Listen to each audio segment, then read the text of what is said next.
Hello everyone, and welcome to this talk show organized by the PAUWES Community of Practice. We are very excited today because we have a wonderful and a very important personality in Africa. Before I introduce him to you, I just want to read an extract from his curriculum vitae, just an extract. This important personality has a BSc Engineering Honours degree, specialized in civil engineering from the University of Dar es Salaam. He has a postgraduate master's equivalent in sanitary engineering with distinction from the Institute of Water Education, that's in the Delft, the Netherlands. He also later obtained a PhD from the Imperial College of Engineering in Environmental Engineering Technology in 1989. It's very impressive. He has a vast experience in working with a number of private and public higher educational institutions in Africa. And he was formerly the president of the Open University of Tanzania before being selected as the president of the Pan-African University Council in January 2015. He's also the current chair of the African Network for Internationalization of Education. That was last year, 2016. Ladies and gentlemen, please let's welcome Professor T.S. Augustin Mbwette. Professor, we are very delighted to have you with us today after a very long day of work and working session and meetings. We are very delighted to have you with us today. Thank you very much, Community of Practice here in PAUWES. This morning when we were told we'll meet you, I didn't know what exactly you do, but I'm impressed with what you are doing. It's my pleasure to get this opportunity to see our students in action for real, as we did get introduction this morning. But it is, for me, it comes by accident because we have come to this institute, which is dealing in a field that is my professional field, that has to do with water and climate change. And for sure, I'm very pleased to be here. Thank you, Professor. Yes. So we have a couple of questions we want you to share with us, and we'll just start with the very first question. It has to do with your personal life, a bit of your personal life, and we've read your CV. You've done exciting stuff for Africa. We just want you to share with us the key milestones in your academic and professional life. Yes, thank you very much. In terms of education, as you know, as a young student like you before you came to study here in PAUWES, I must admit I never had the opportunity of having too many seniors ahead of me that I could copy in terms of knowing what I wanted to study. So I must admit that I ended studying science, but the selection of engineering, and in particular civil engineering, must have come as a complete game of chances. I recall the day when we were choosing specializations. I wasn't sure whether I wanted civil engineering or mechanical engineering or electrical engineering in those days. During my time, the chemical and process engineering was not very prevalent. Also, electronics was not very prevalent. But after a few minutes of thinking, I just decided to choose civil engineering. But in hindsight, I don't regret making that choice because I did perform very well as a student at first degree.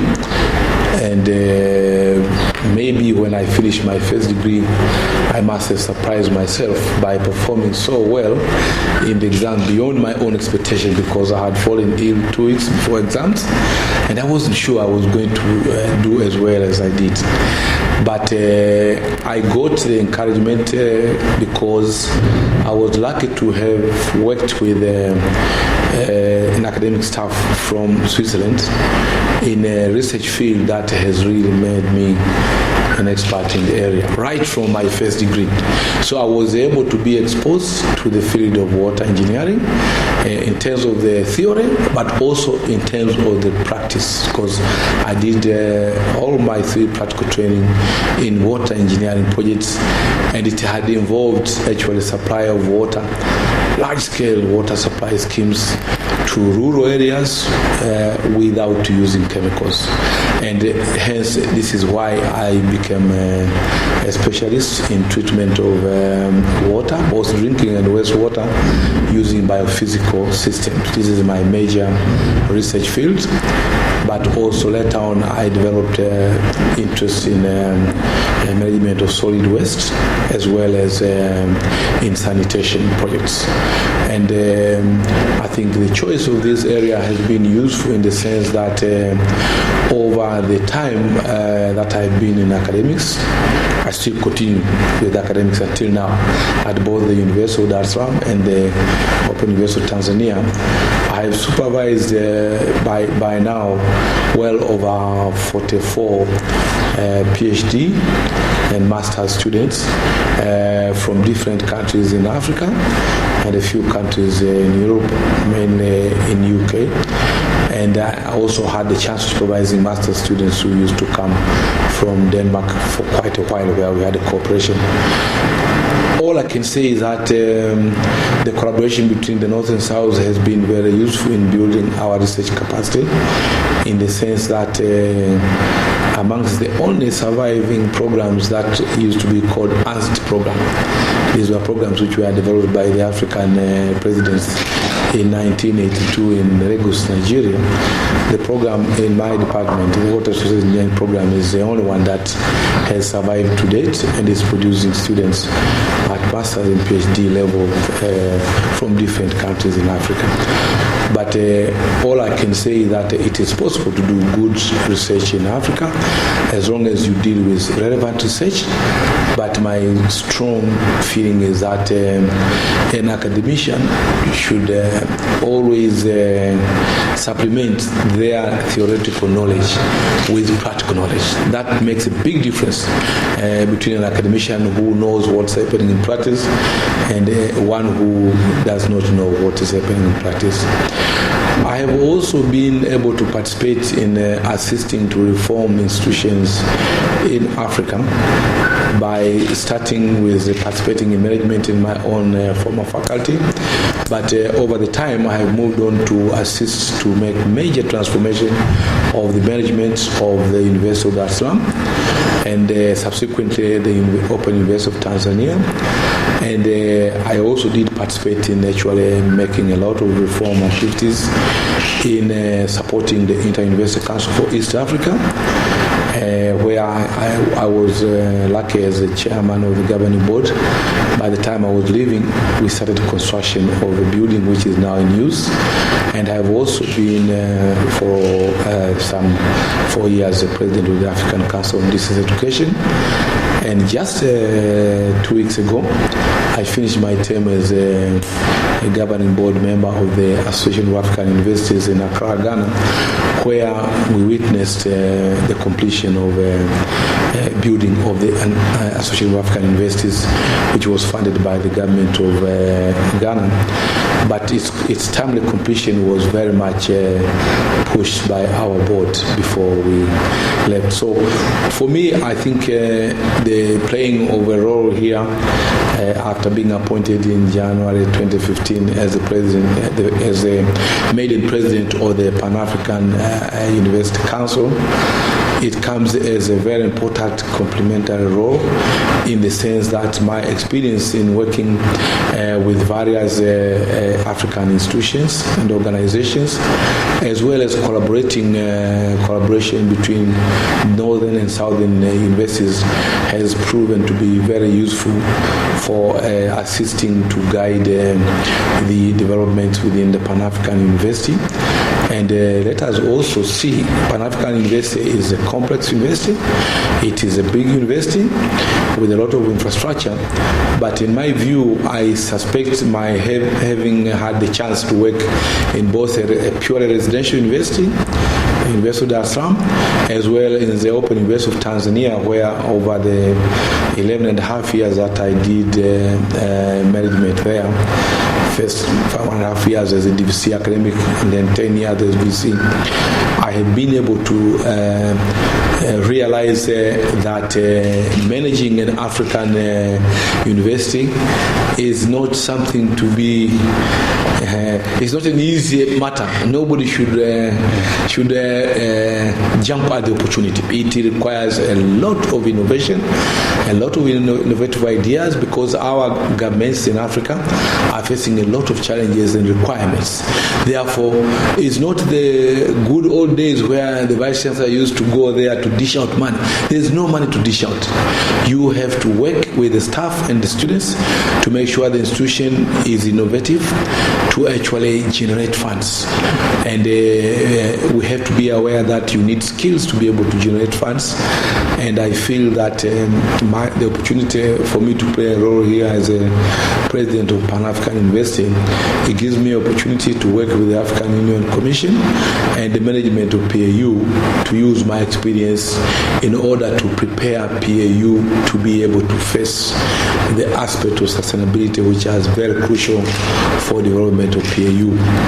And in terms of my own vision for the Pan-African University in the future, I feel the Pan-African University has to exploit very well the use of information and communication technology to improve its management, but also to improve its delivery. And this is a typical university that has to operate efficiently. And I see in the next 5 years, the university will be delivering using a blended mode of delivery if we want to run this university efficiently. So the onus is upon us. After the African Union Commission allowed the Pan-African University to again steer the development of the Pan-African E-Institute within the Pan-African University, it requires that we make sure all our institutes, they have very well developed information and communication technology facilities, well developed video conferencing facilities, well developed multimedia technologies, so that our students can be able to benefit the most from lecturers who may in the future not need to travel as much as they do now, because it's not sustainable, but also it's possible to use technology for students of our institutes to be where they are, and the lecturer to be in only one of the institutes and be able to actually communicate with them and also find out whether they are facing some difficulties in absorbing the knowledge which is there. In terms of looking at the Pan-African universities and the opportunities that our students have, I think it's quite important to be aware that the African Union Commission did set up the Pan-African University as one of the several strategies of assisting to prepare Africa to implement the Agenda 2063 according to the 7 visions of the Africa that we want. And the students who are studying in the Pan-African University have a rare opportunity of, first of all, being able to have the flexibility of learning more than one African language. We are starting now with French and English, but later on the other African languages, Portuguese, Arabic, and maybe in future Swahili, will be able to be taught to our students. But those students, we are training them now in PAU so that they live as genuinely African graduates who can work in any African country in the future. That's why the fact that students stay together from different backgrounds already prepares them to face the reality of life, so that when they leave the institutes, wherever they are upon graduation, they should not think too hard about going to work in a neighboring country or a country on the other corner of the continent of Africa. And we are empowering them with this scientific and technological innovation knowledge to make sure they can assist to solve the problems that Africa is facing. What I'd like to stress here is that we are going to support the Pan-African Investment Management to assist us to produce graduates who will be problem solvers, but also when they go out there, they should think of job creation, self-employment, and participation in solving African problems.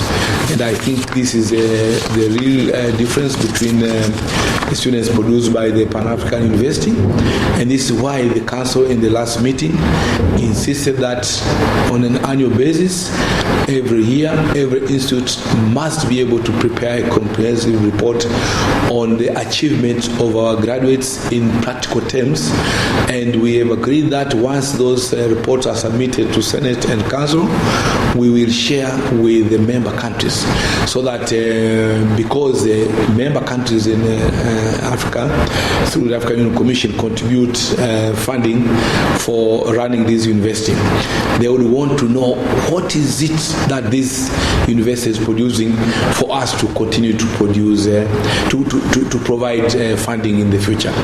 And I guess you are aware that starting the next financial year, the African Union Commission will be actually providing the funds that will assist our students to meet the research funds.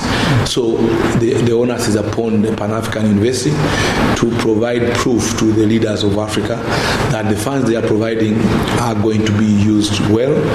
And what is important is that we expect students leaving this university to live as leaders with skills, and to show the difference where they go to perform wherever they will go in Africa. And it is my sincere hope that we shall work closely with the different partners who are there to ensure that Africa starts producing good products, and we should agree that nobody will solve African problems except Africans. So you can see that when people design various equipment, they design them to fit with the weather where they are. And don't expect somebody who is not living in Africa to actually design equipment and facilities that will survive in Africa unless the Africans themselves know what to do. And I think this is what I see as a major challenge in Africa. And we as a Pan-African University, we will ensure the graduates who leave the Pan-African University will be different from those that are produced by other universities, by ensuring that the graduates, apart from being innovative, they also live with the relevant soft skills.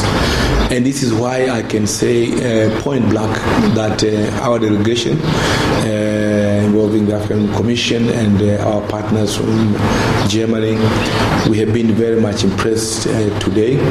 The opportunity that we had in being able to listen to the presentation from the PAUWES students, where the students have been able to demonstrate very well that they are learning skills beyond the skills that they learn in the classroom.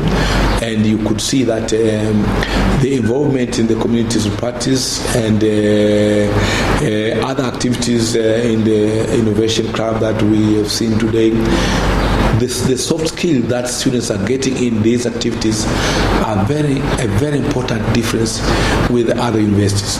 And this is why now all African countries have to prepare to actually ensure that Africa uses the increasing number of youth well in the future by providing graduates who have relevant skills. Because if we don't do that, it means these youth will continue to be unemployed. And by having both the innovative skills as well as the soft skills, I'm very confident when you go out there, this complaint from employers of mismatch of skills will no longer be an issue. I do not know whether I have covered all the issues that you wanted to be discussed. Yeah, sure. You've covered a great number of them. Yes. But we also want to get your feedback from a personal point of view, how it feels to lead an institution with many students from all over Africa. How do you create such a synergy for this complex system? Yeah. Thank Thank you very much. I think what is very critical here is that it's a pleasure to be part of the process. We should say the pioneering process of being able to lead the council, that is the highest policy-making organ of this august institution of the Pan-African University, because you get the benefit of being able to deal with various students, but also various lecturers from different corners of Africa. But the most important thing is that both the students and the lecturers who participate in this university, they don't leave our programs going back to their countries thinking local. They start to think about African problems. So proactively, the students will benefit because the lecturers will not be coming to teach in the institutes with local ideas. They have to really have a global picture of the situation, which would help to actually think and solve the African problems. Through research, we will be addressing some of the key issues which are also there, and I think we also intended to ensure the issue of quality is addressed. But having said that, also having people from different backgrounds, students and staff from different backgrounds, requires that one understands and appreciates the culture of all the people from Africa. This opportunity is an opportunity, but it is also a challenge that we must succeed to bring these African students and the African lecturers to be able to work together for the success of Africa. So it is a big challenge, but I am very convinced that if we use well the scientific and technological developments and also the goodwill that exists amongst the partners that we have in the different institutes and later on in the different centers. And we also have to see that we have a duty to convince our own governments, because they are contributing funding for the Pan-African University. We think very soon we shall be able to convince leaders of the African Union Commission to consider Pan-African University as one of the flagship projects, which will assist very much in ensuring achievement of the strategies that are specified under the Agenda 2063, under the CISA program, and the African youth programs that are undertaken by the African Union Commission. And we see this as the only way in which Africa will be able to work on its problems. And I'm sure we are facing challenges. One of the key challenges that we have in the Pan-African University to work very quickly to ensure that this university will be sustainable. We are aware about this. This is why we are now working to prepare a strategic plan which will hopefully be able to prepare the institutes and the collaborating partners to be proactive in ensuring that this university will continue to exist beyond the time when the development partners who are key thematic partners are there today. And I hope our plan is to ensure with time the African Union Commission will take an increasing share of the funds that are supporting PAU. Hopefully the African Development Bank will also be available to support the efforts that we have in the meantime. Okay. Yes. Thank you very much, Professor. We have another question for you. We know the thematic institutes. We have Cameroon, we have Nigeria, we have Kenya, and we have here in Nigeria. But we know of South Africa that it's upcoming. Can you tell us one or two things about the institute in South Africa that's still on the... Yeah. Okay. I think it has taken time to sort out coordination for the Space Science Institute in South Africa.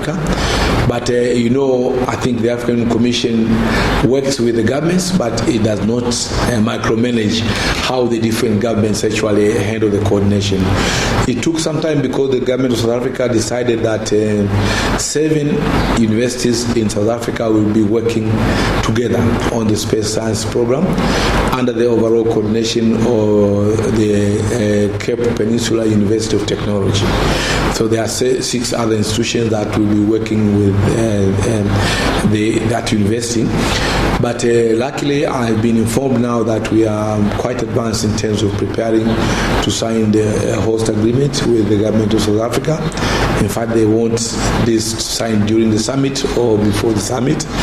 And we are confident that once this is done, our colleagues in South Africa may start to admit the first cohort of students in the year 2018. Initially, we are thinking they would do it by the year 2017, but it took them time to get to understand the operations of the institutes. But luckily, I'm very pleased that one of the ways in which they've been fast convinced the feasibility of hosting that institute was following their delegation visit to PAUWES and PAUWES. They came back a completely changed team. They became more convinced that this is possible, and they have now been able to move the progress. And we are aware that two thematic partners are ready to support the Space Science Institutes, mainly the US government as well as the European Union. I just hope the change in leadership in the US will not bring new priorities. We hope the US government will still maintain its interest to support the Space Science Institute in this case. Let me also share with your viewers that the new statutes that were approved by the summit in January 2016, they don't limit the number of institutes, because before there was a limitation. I don't limit the number of institutes to 5, because we think Africa may have other key areas that are there. If you look at the Sustainable Development Goals, issues of marine science and other aspects may come. So the African Union Commission did allow the statute to open to have additional institutes should it be necessary. Even the number of satellite centers that will work with the institutes is no longer limited to 10, because we think we want to serve all African countries. There was absolutely no reason as to why those should be limited to 10, which were initially there in the old statutes. Okay. So I thank the head of state of the African Union Commission and government who were able to see the need to bring more flexibility for operation of this. Let me also share with you the progress in relocation of the rectorate of the Pan-African University to Yaoundé, Cameroon. I'm very confident that the few concerns that were there in relocating this university will be, finished very soon. I'm praying, as a president of the council, I'm praying that come December, it should find us in Yaoundé, Cameroon, by all means. And I think we should also thank both the African Commission and the government of Cameroon for working very hard to prepare grounds for the rectorates to move to Cameroon. Thank you, Professor. We are at the end of our interview, but we just want you to share with our viewers, with the students, because you are an influential person in the continent of Africa. Can you just share with us a few wisdom words to inspire us, young researchers, young students, people who want to develop, people who want to impact Africa? Can you just share with us a few words of wisdom? Thank you very much. I think the wisdom of the heads of state and government of Africa in setting up the Pan-African University was to make sure the development, we take full control of the development of Africa, instead of sitting and thinking that somebody else will come and develop Africa. And as we have said, Africa is faced with a demography that, although it varies in proportion in different countries, the end conclusion is that the proportion of the youth is increasing in all African countries. And it's through this program like the Pan-African University that we will be able to exploit to the maximum the potential and the labor potential that is there amongst our youth, by first of all being able to provide them with relevant skills, but also giving them inputs of elements of leadership skills and also policy decision making skills, so that they are able to take over leadership when some of us have completely retired. but also those youths have to be able to participate proactively in supporting the African economies. And as you know, we are expecting that in the next few years, Africa shall produce enough experts to sustain its economy.